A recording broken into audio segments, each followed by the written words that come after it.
It is now my great pleasure to introduce our speaker for today, our very own spiritual leadership team member, Pixie Hobby. If you ask her who she is, she will tell you, I am a member of a wilderness and rescue cross-country ski patrol, where she participated as a volunteer for 14 years in the Gatineau Park, Quebec.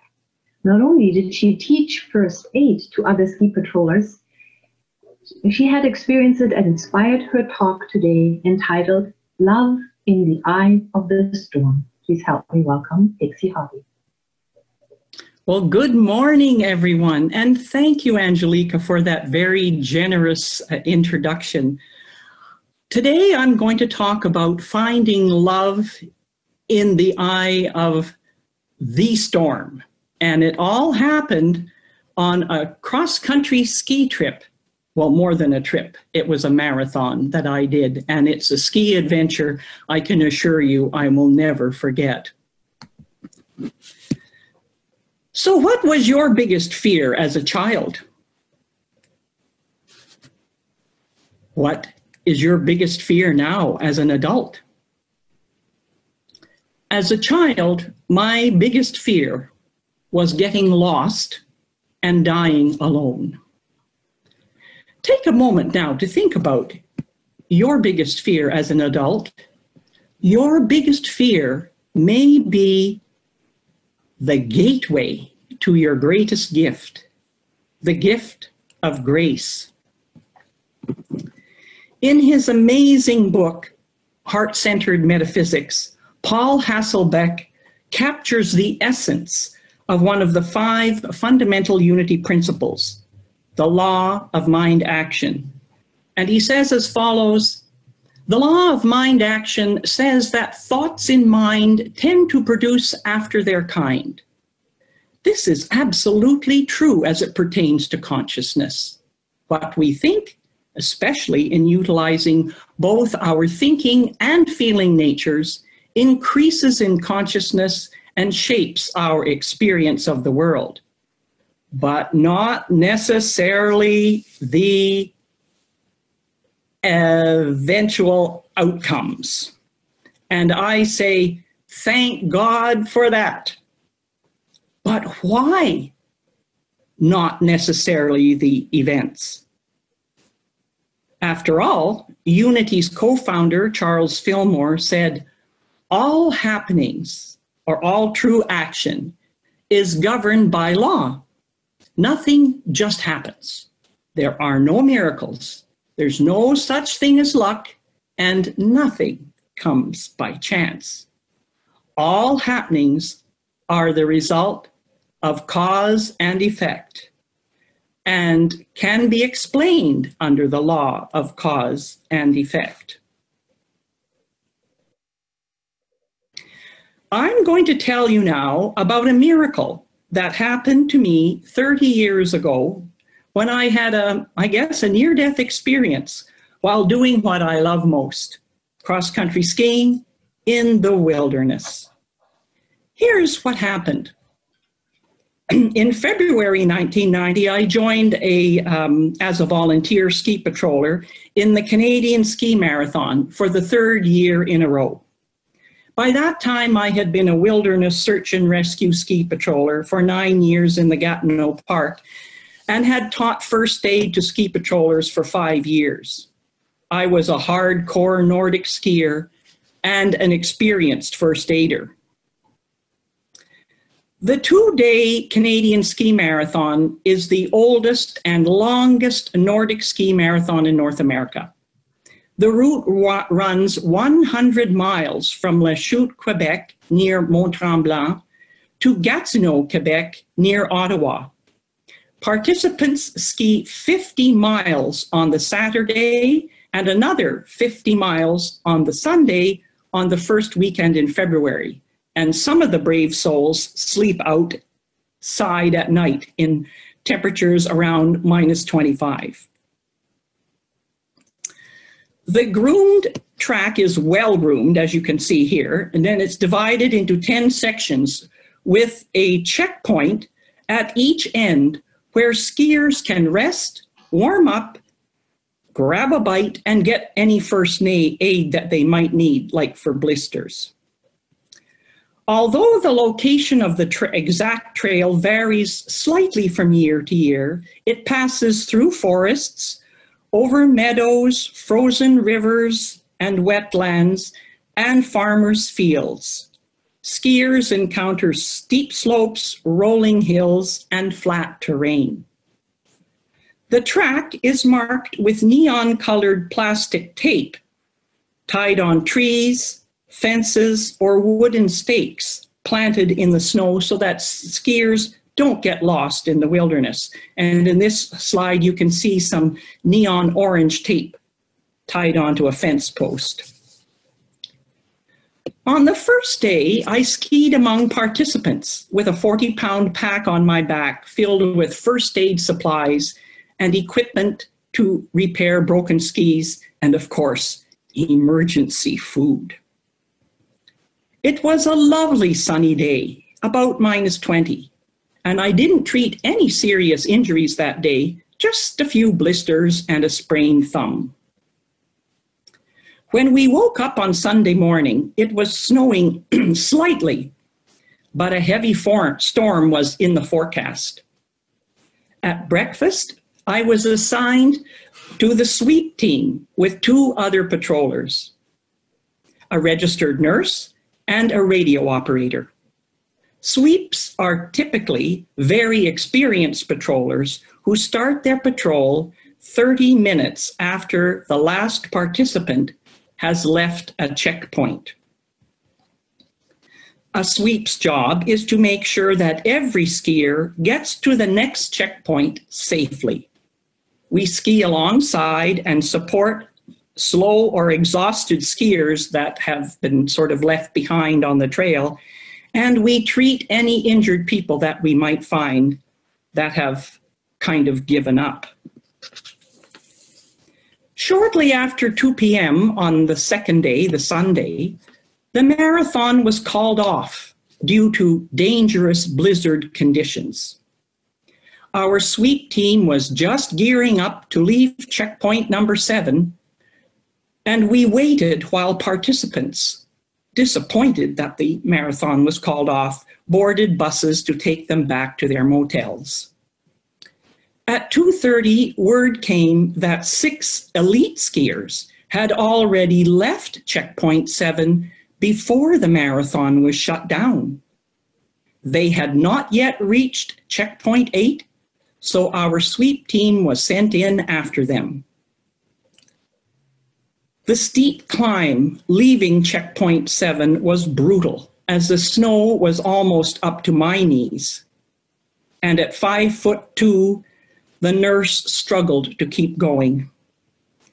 At the time we reached the road crossing halfway through section 8, she was exhausted, and the radio operator arranged for a safety van to pick her up at the next road crossing.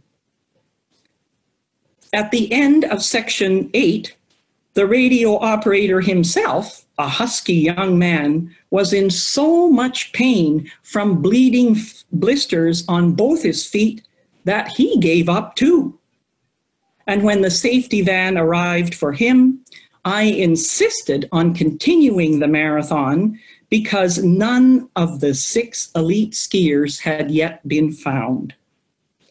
The radio operator showed me how to use his radio and gave me his headlamp because it was getting very dark. The driver of the safety van assured me that he would be waiting for me at the next road crossing, and I took off into the wilderness. By then, so much snow had accumulated that I couldn't really see any trace of the trail. As I passed through a forested area, I could make out a few pieces of neon tape on the trees, so I knew I was headed in the right direction. Feeling safe and at peace in the wilderness, alone with nature, I looked up at the sky and I thanked God for creating such a beautiful world. Well, all this changed when I emerged from the woods and into a meadow. The wind had ripped the trail marker stakes out of the snow, blown them away, and they were buried under snowdrifts. I had no clue where I was or which direction to take. The wind was howling and driving the snow horizontally into my face, stinging my eyes. I was in a whiteout, unable to see anything but the snow around me. And that headlamp? That was worse than useless. It just confirmed how really lost I was. So I took it off to see better. Seeing what looked like a row of pine trees just a few yards to my right, I continued straight ahead. The snow was deep, well above my knees, and I was working really hard just to keep going. The wilderness had always been a comfortable place for me, but now I felt threatened by the fury of nature. Fearful thoughts of becoming lost, actually being lost, becoming exhausted, and freezing to death began to consume me. I also thought about the fate of those 6 elite skiers, somewhere ahead of me, but way less prepared than I was with my emergency food and clothing in my backpack. I was utterly terrified, but my concern for the other skiers kept me going. But my fearful thoughts were utterly consuming me. Suddenly, I felt myself bombing down steep terrain. The snow was so deep I couldn't even force my skis into a snowplow to control my speed. The tips of my skis plunged deeper into the snow and stopped, but my body's momentum propelled me into a forward somersault. I crash landed face first with my backpack right over my head, all 40 pounds of it. As I lay there stunned, I felt biting pain in my ankles and my knees. I wrestled free from my backpack and rolled over so I could breathe. I was cold, freezing cold, wet, lost, and in terrible pain. The shock caused me to start shaking, and I groped around in the snow for the headlamp and the radio, but I couldn't find either. As I lay there helpless, I gazed up at the sky through the falling snow, and I started to cry. I had landed on a frozen riverbed. The cold was almost more unbearable than the pain in my knees and my ankles. I felt hypothermia setting in. My worst fears were coming true. I was alone. I was going to die here, lost and alone. I lay there defeated, hopeless, thinking of my family and just waiting for nature to take its course. I gave up resisting the inevitable, and my mind became still as I felt myself surrender to nature in her fury and in her beauty. I felt deeply connected to the environment around me, to the snow, the sky, the river, and the forest. As I drifted in and out of consciousness, I began to feel warm and weightless, like I was floating in a soft, warm cloud. And somehow I was surrounded by softly pulsing, melodic drone music. A blanket of peace enfolded me as I floated upward on a spiraling current of illuminated warm air. My pain had dissolved, and I felt bathed in the most powerful, loving energy imaginable. To say I was blissful is an understatement. Heaven knows how long this mystical state lasted. I awakened as a current of vital energy rushed through my entire body. With a calm but strong sense of purpose, I sat up, surprised by how easily my ankles and my knees were moving, free of pain.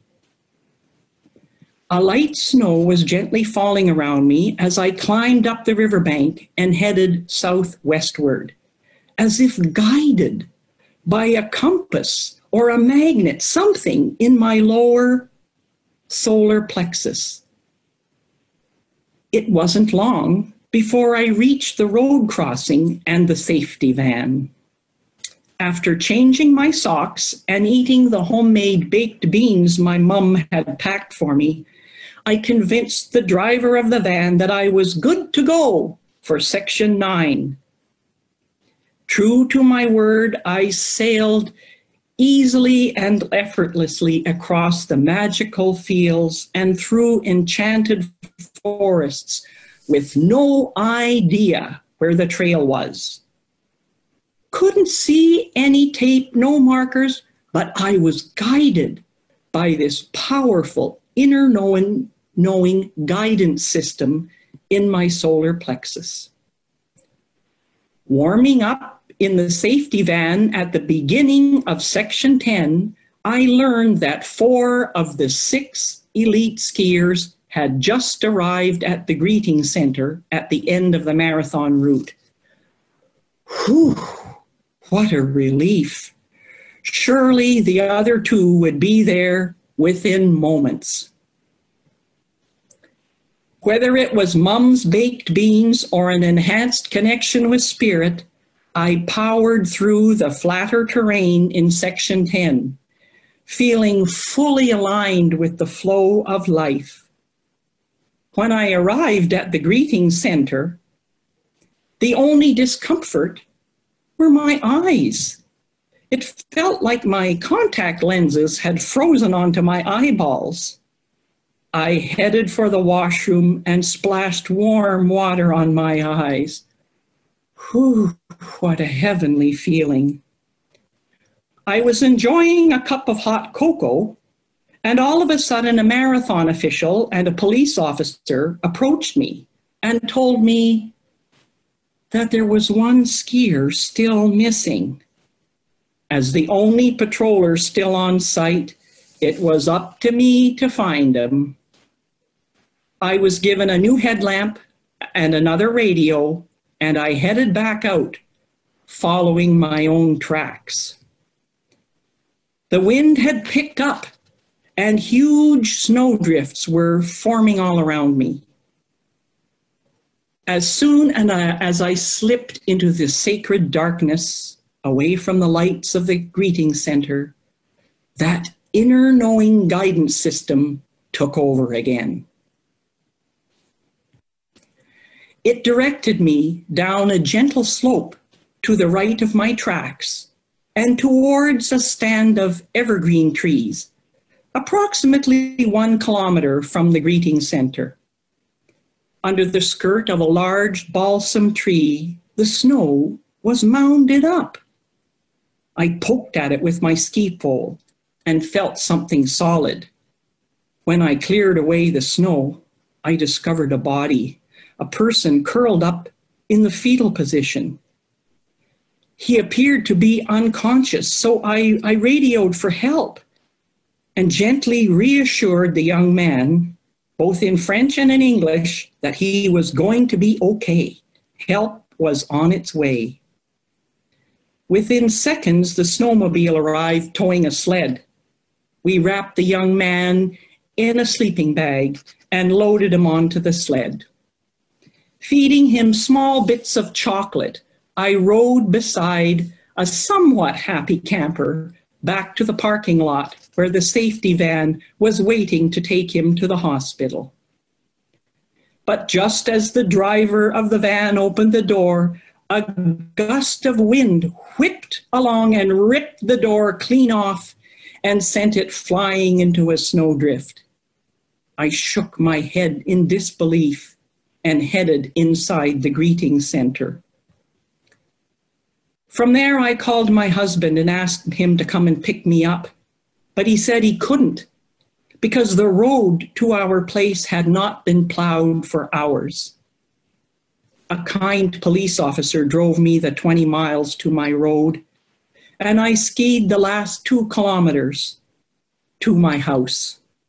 I discovered the following day that I had skied over the top of 2 cars and my neighbor's pickup truck, which had been drifted over.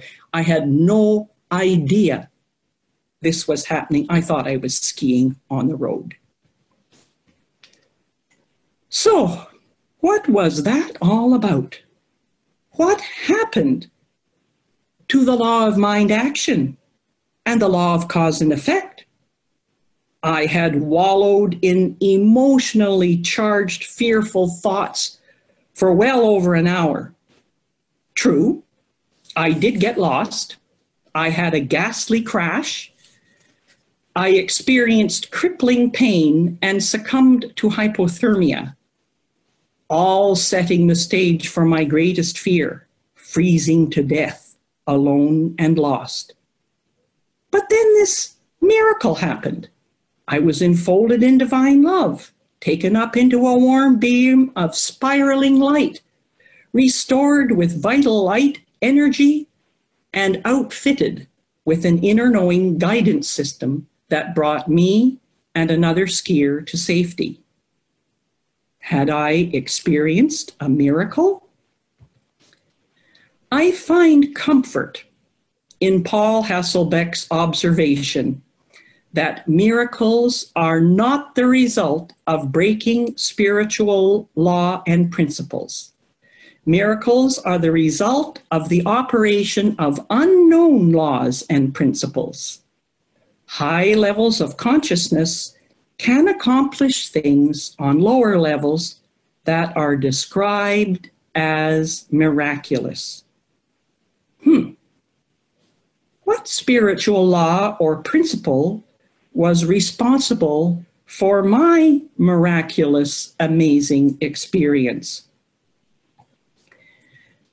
Unity teaches that the law of mind action was given through Moses, but Jesus brought a greater understanding of the fulfillment of this law, which is this: grace, divine love in action, transcends the law of mind action by expressing pure, unconditional love to all humankind. Jesus put it this way: think not that I have come to abolish the law and the prophets. I have come rather to fulfill them. Love is the fulfillment of the law, and grace is the divine love in action. This is how it seems to work. Through fear or other error thoughts, we set in motion unwanted experiences, but the manifestation of those experiences or effects is interrupted by a counterflow of grace, divine love expressing in action. When we give up or surrender our fear, where we forgive our fear, we unblock that flow of grace and it rushes in, canceling out the manifestation of the negative effects. Eric Butterworth sums it up perfectly. Grace explains the inadequacy of the idea of karma, the endless cycle of cause and effect.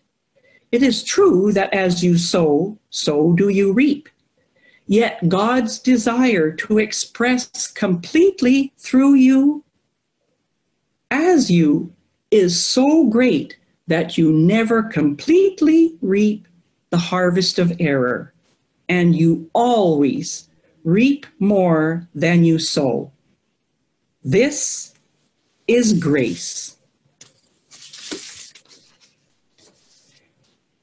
Even more comforting is the truth that we don't have to earn grace. It is not something that comes to us only when we're good. Grace is working for all of us constantly, regardless of our behavior. There's nothing we can do to increase its availability, but we can resist or block it by holding thoughts and feelings that are opposed to love. I now understand that the miraculous experience I had 30 years ago in the frozen wilderness of Quebec was the result of grace. That unconditional divine love in action, dissolving the effects of my own fearful thoughts and terrified emotions. This happened only when I let go those fears and I surrendered to the oneness, my oneness with nature and with spirit. That experience changed my thinking and consequently my life profoundly. I feel that I have lived my life in a river of grace, and I trust that river will carry me home. And that, my friends, is the way it really is.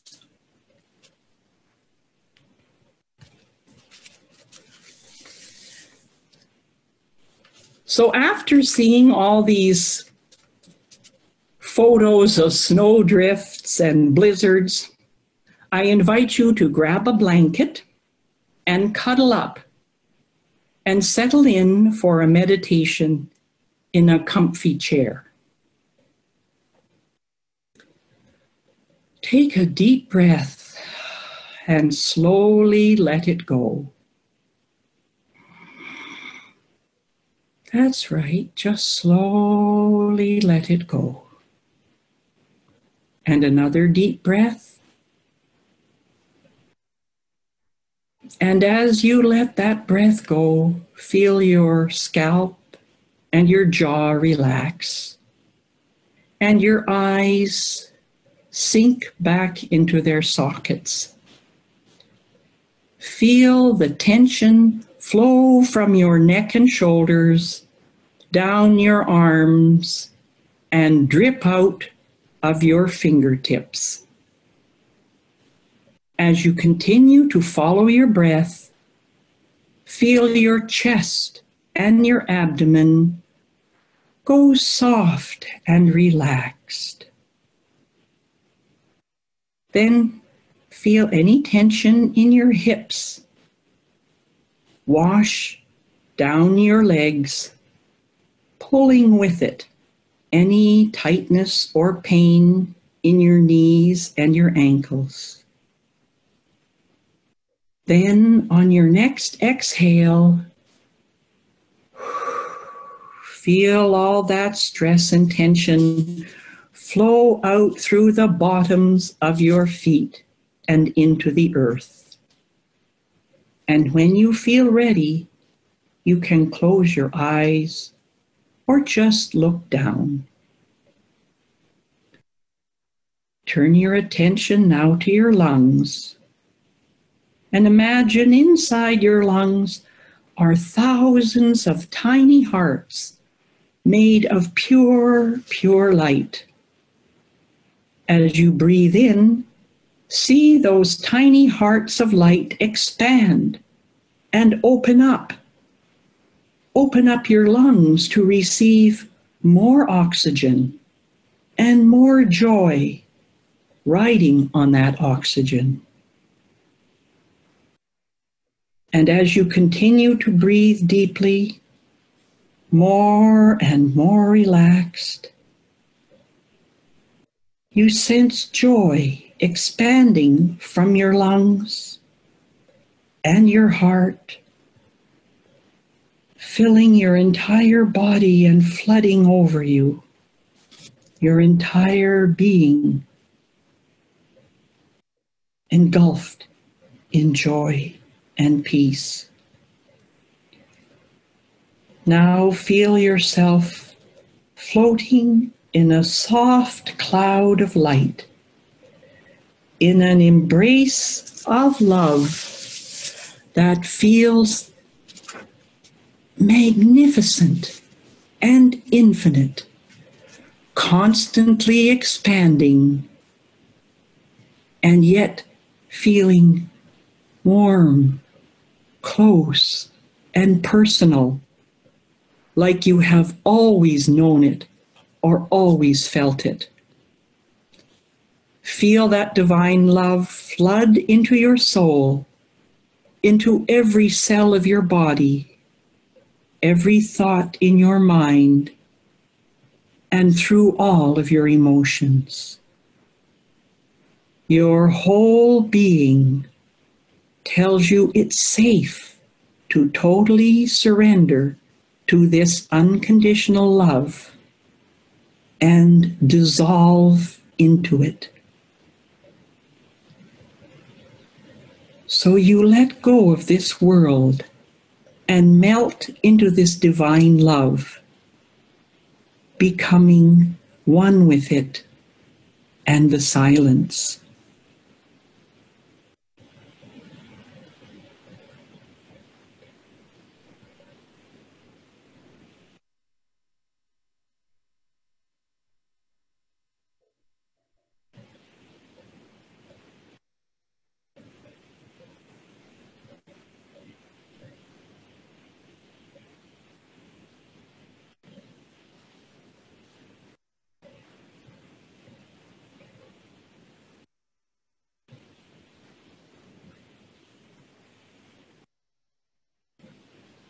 Feel your breath flowing through your nostrils as you become aware of your body again. Feel that expanded and lightened space in your heart and in your lungs. And feel that warmth radiating from your heart to all of your body. Wiggle your fingers and toes as you re-enter the third dimension. And now make room in your consciousness to hear Holly and Kevin sing Blessing in Disguise.